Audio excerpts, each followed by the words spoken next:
In the previous lecture, we introduced mixture models and their definition, and we wrote the density as a sum, as a weighted sum of the densities of other random variables.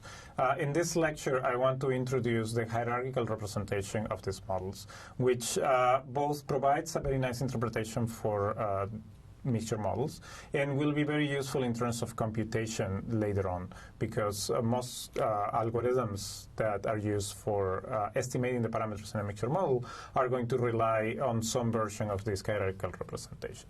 So to start, let me remind you of the form of the density of a mixture model.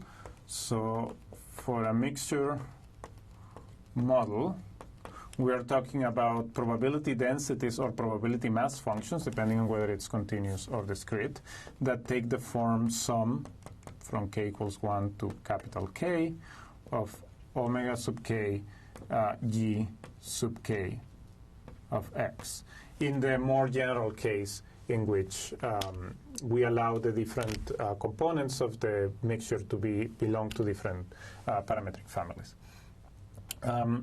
What I want to do now is instead think about this distribution, this form that I wrote here, as the marginal distribution that arises from a joint distribution.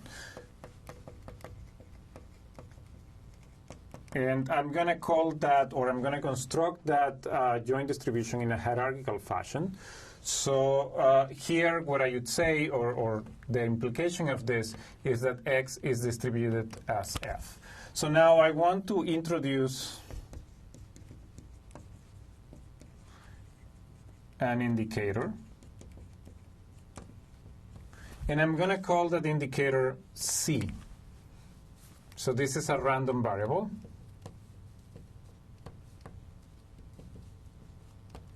That is discrete. And in particular, C is going to take values in the set 1, 2, 3, all the way to capital K. So it's going to take values on the set of indexes of the mixture.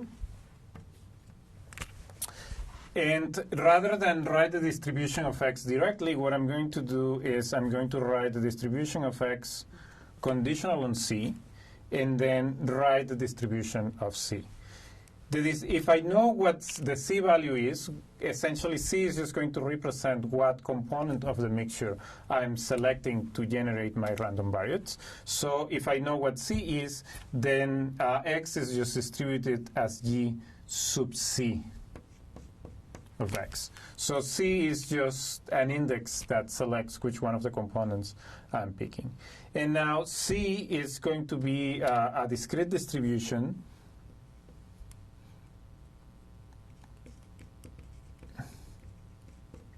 such that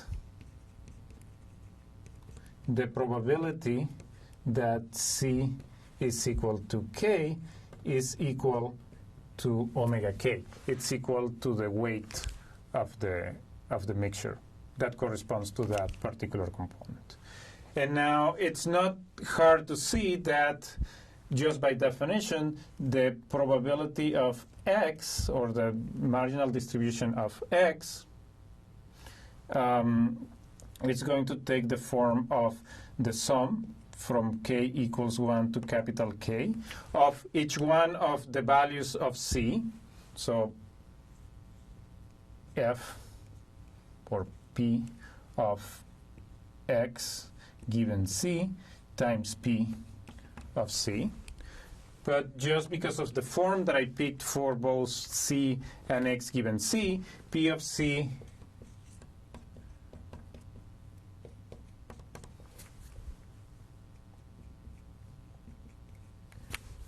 it's going to take the form P. The probability that C is equal to K is just omega sub K, and the density, or the probability mass function of X, given that C is equal to K, is just G sub K of X.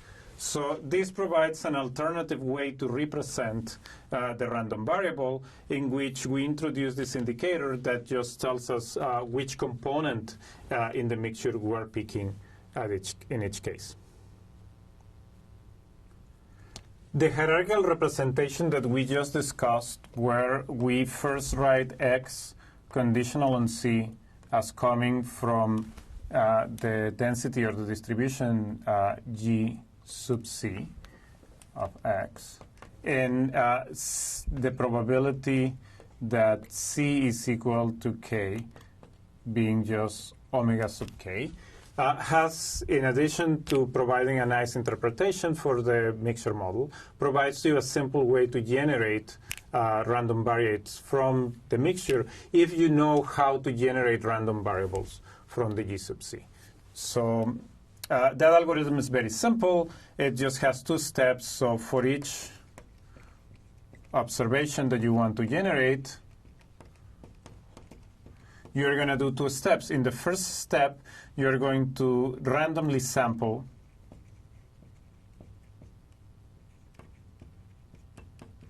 the component indicator. So you're going to sample C sub I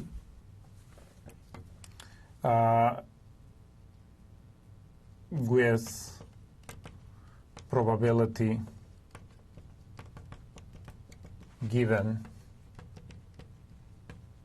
by the weights omega 1 up to omega capital K, and given the value of C sub I that you just sampled,